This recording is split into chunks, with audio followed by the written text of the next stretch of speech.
Praise the Lord. கர்த்தருக்கு ஸ்தோத்திரம். இன்றைய வசனம்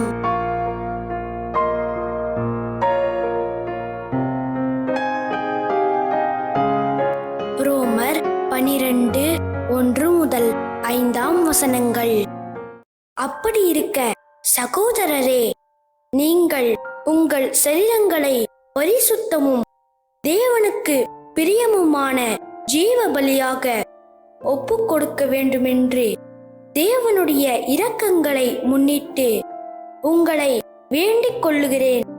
இதுவே நீங்கள் செய்யத்தக்க புத்தியுள்ள ஆராதனை. நீங்கள் இந்த பிரபஞ்சத்திற்கு ஒத்த வேஷம் தெரியாமல் தேவனுடைய நன்மையும் பிரியமும் பரிபூரணமுமான சித்தம் இன்னதென்று பகுத்தறியத்தக்கதாக உங்கள் மனம் புதிதாகிறதினாலே மறுரூபமாகுங்கள்.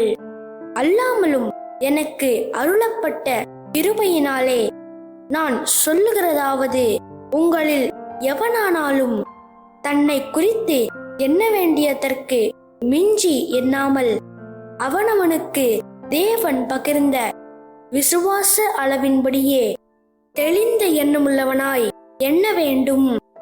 ஏனெனில் நமக்கு ஒரே சரீரத்திலே அநேக அவயவங்களிலிருந்தும் எல்லா அவயவங்களுக்கும் ஒரே தொழில் இராதது போல அநேகராகிய நாமும் கிறிஸ்துவுக்குள் ஒரே சரீரமாயிருக்க ஒருவருக்கொருவர் அவயவங்களாயிருக்கிறோம்.